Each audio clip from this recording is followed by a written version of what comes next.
Halo semua, apa kabar? Pada pertemuan kali ini, kita akan mempelajari PWA, yaitu singkatan dari Progressive Web App. Sebelum mulai membuat PWA, mari kita kenalan dulu sama PWA.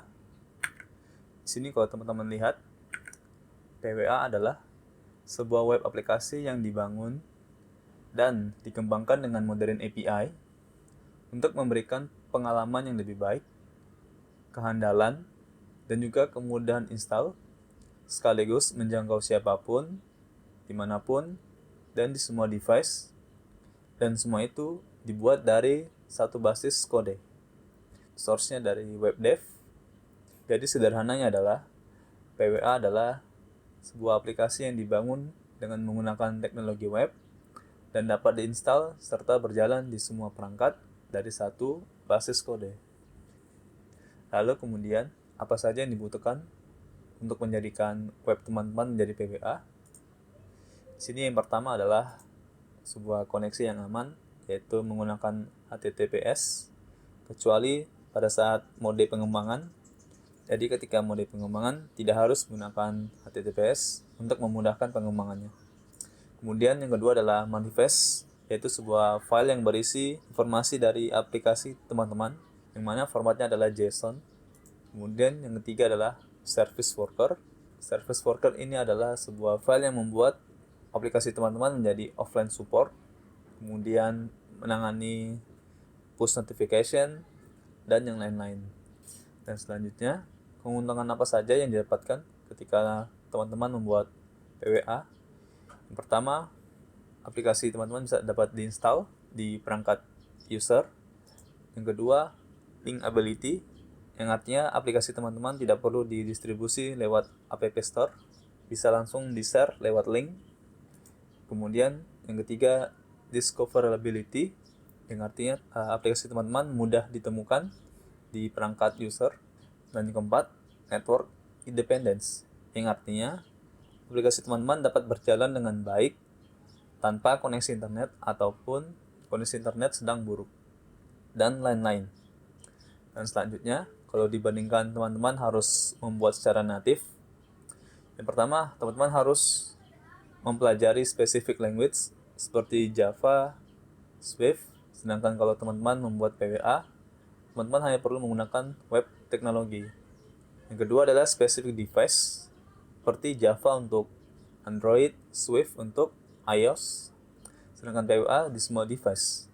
Kemudian untuk distribusi aplikasi natif hanya di App Store, sedangkan PWA di mana saja ya, bisa di App Store, bisa share lewat link. Dan kemudian untuk menggunakan native app harus di-download dulu. Kemudian untuk PWA sendiri tidak perlu download, langsung bisa digunakan. Dan yang terakhir, perusahaan mana saja yang telah menggunakan PWA? Di sini yang pertama ada Twitter, kedua Tokopedia menggunakan PWA juga, Spotify untuk web playernya, dan kemudian YouTube juga menggunakan PWA, dan lain-lain. Untuk selanjutnya kita akan mulai membuat PWA. Mari kita mulai. Oke, di sini saya telah membuka text editor saya, yaitu VS Code. Dan untuk sampel projectnya sendiri, saya menggunakan project dari hasil video saya sebelumnya, yaitu tentang mengubah bilangan biner menjadi bilangan desimal. Teman-teman dapat mengklon atau mendownload projectnya di GitHub. Silahkan klik kode, kemudian bisa teman-teman clone atau download. Jika sudah, silakan teman-teman buka di text editor teman-teman masing-masing. Dan kemudian di sini saya telah menambahkan icons. Ada dua di sini ya, yaitu icon JavaScript, hanya sebagai sampel. Teman-teman bisa mendownloadnya dari hasil project ini. Kita akan mulai yang pertama dulu, yaitu teman-teman bisa menginstal ekstensi yang namanya Live Server. Kemudian install. Ini kita gunakan karena PWA membutuhkan web server. Dan cara termudahnya adalah kita menggunakan Live Server. Jika sudah, silakan close. Kembali lagi ke projectnya. Selanjutnya, kita membuat manifest, yaitu isi informasi aplikasi teman-teman. Silakan buat filenya dulu, manifest.json. Kemudian isinya, yang pertama name, nama dari aplikasinya. Di sini saya beri nama bin to deck versi 1. Kemudian start URL, yaitu endpoint awal dari aplikasi teman-teman. Di sini saya berikan titik. Kemudian untuk displaynya, di sini saya berikan standalone. Standalone ini artinya ketika user membuka aplikasinya, maka aplikasi akan terbuka tanpa menggunakan web browser. Yang artinya aplikasi akan seperti native app. Ada beberapa display ya, seperti full, web, dan yang lain-lain. Dan selanjutnya untuk timnya sendiri, tema dari aplikasi teman-teman yang biasanya muncul di atas atau navigator. Sini saya beri warnanya F8, FC, FA. Selanjutnya untuk background aplikasinya saya akan samakan saja. Ini background akan digunakan juga di splash screen. Dan selanjutnya yaitu icons, yaitu isinya array. Untuk isi icon bisa lebih dari satu ya. Di sini objek kita berikan yang pertama src, source-nya. Di sini source-nya icons, kemudian nama filenya di sini saya berikan javascript.png. Kemudian type-nya di sini image/png. Untuk size-nya, size yaitu 192 kali 192. Kita copy saja untuk yang selanjutnya. Di sini namanya javascript 2. Ukurannya sendiri 512 kali 512. Dan kita akan berikan purpose, yaitu purpose-nya maxable. Untuk icon sendiri harus ada purpose ya, setidaknya satu saja dari icon yang ada. Jadi yang ukuran 512 ini akan tampil nanti ketika splash screen muncul. Oke, sudah save. Dan kemudian kita akan daftarkan manifest di index.html. Di sini kita buat link, yaitu manifest, dan juga kita berikan meta yang namanya name theme color dengan kontennya F8, FA, FC. Jika sudah save, dan kemudian klik kanan, kita akan membukanya di live server. Selanjutnya inspect ke application, kemudian manifest. Nah, di sini bisa teman-teman lihat sudah ada informasi dari aplikasinya, yaitu name-nya yang telah kita buat tadi. Kemudian ada start URL-nya. Kalau saya hover, maka di sini akan muncul endpoint-nya. Bisa teman-teman lihat ya.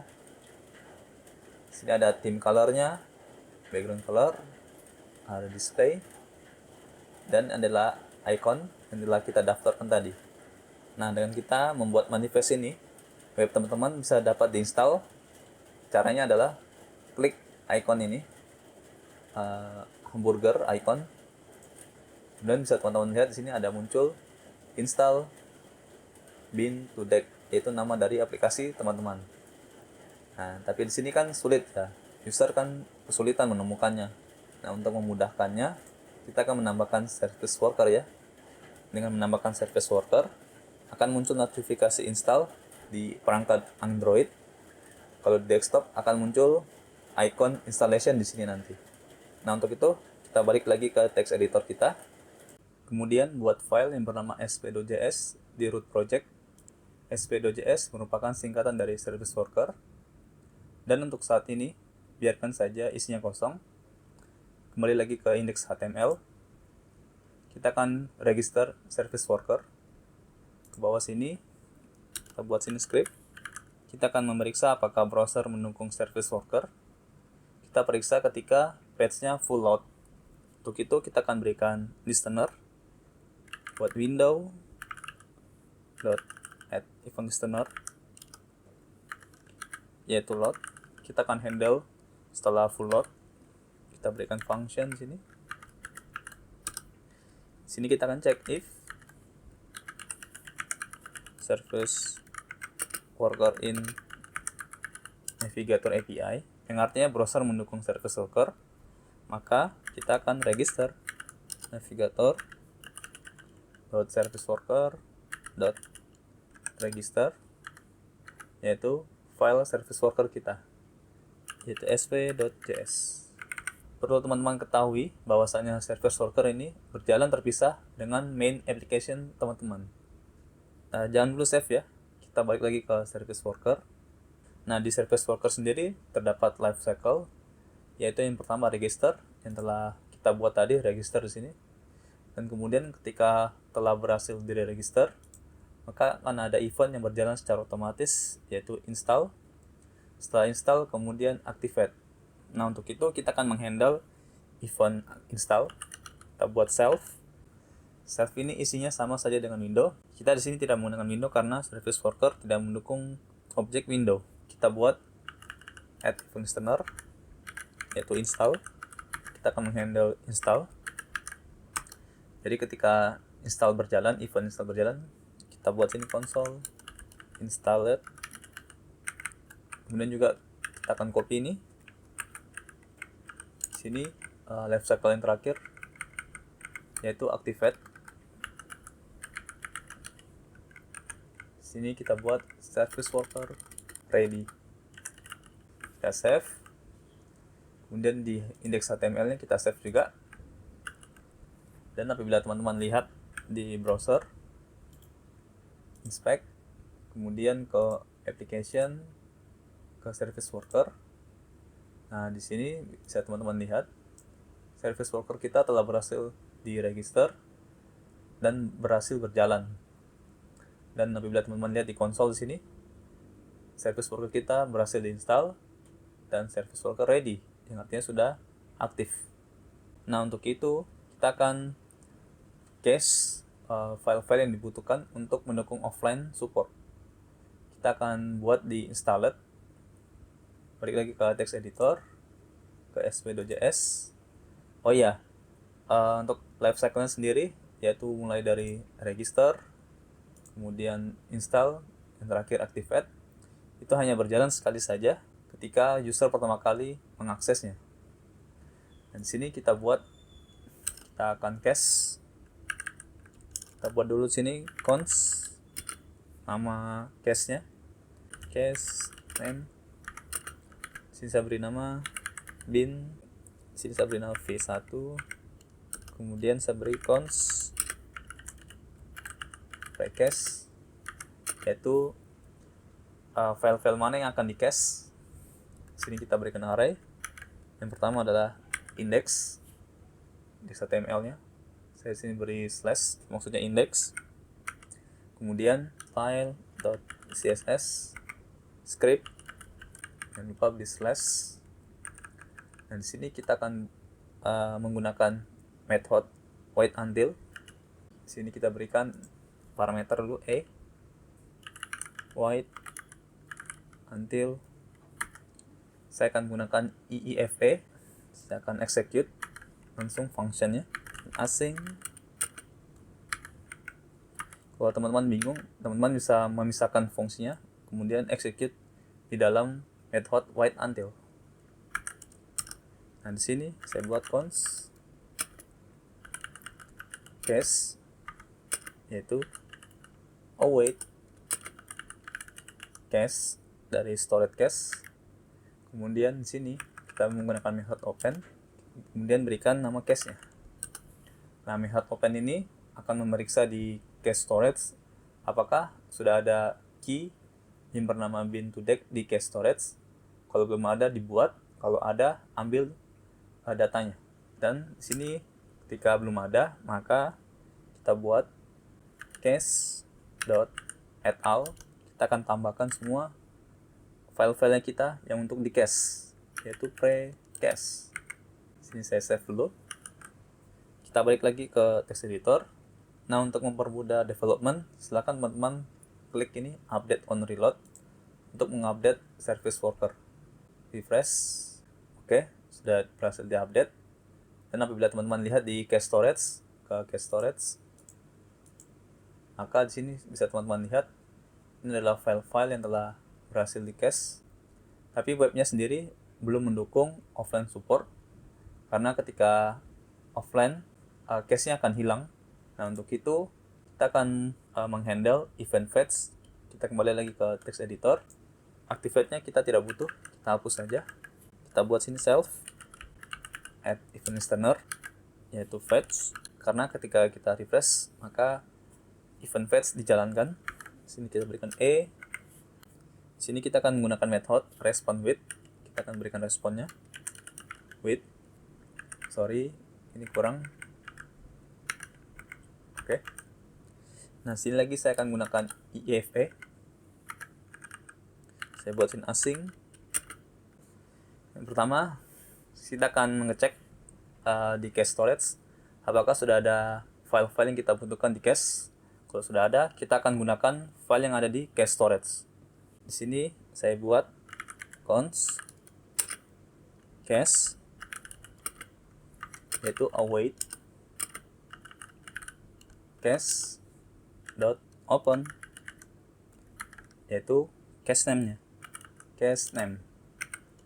Dan kemudian kita akan cek apakah sudah ada.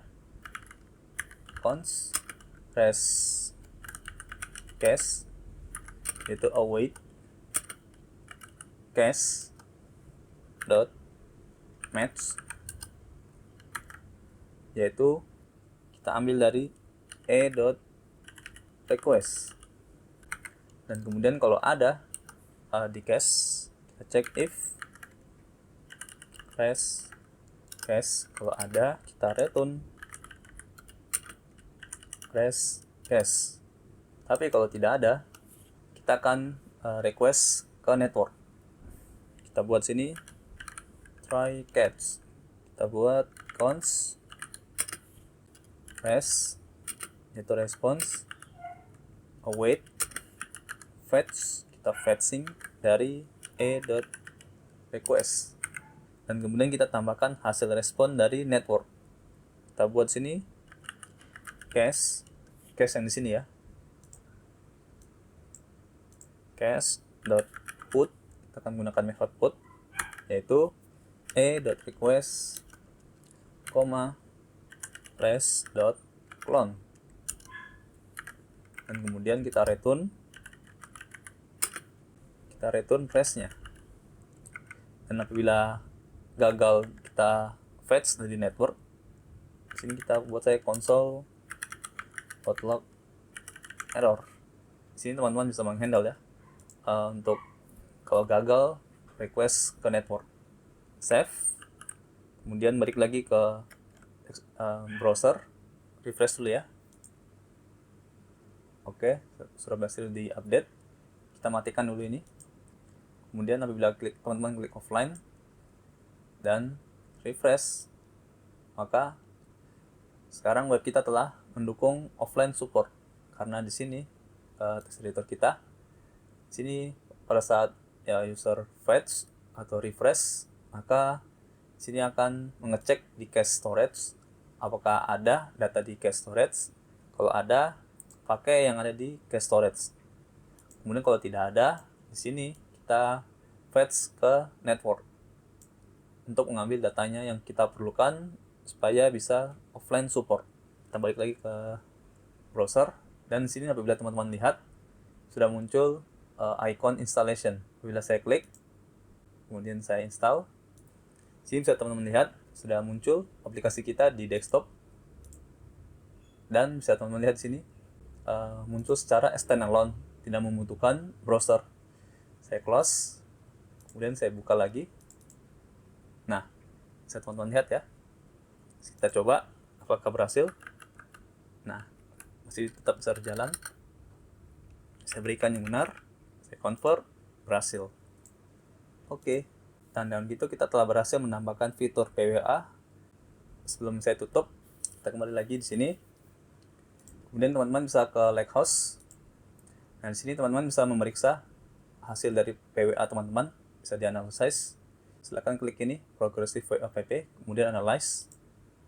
Dan di sini teman-teman bisa lihat PWA kita telah berhasil mendukung installable, bisa diinstal. Kemudian di manifest kita juga sudah terdapat start URL. Kemudian untuk splash screen-nya juga sudah kita atur setting, theme color, kemudian viewport-nya, dan yang lain-lain. Untuk selanjutnya teman-teman bisa memperdalam lagi untuk pembelajaran PWA ini di dokumentasinya. Semoga bermanfaat dan terima kasih.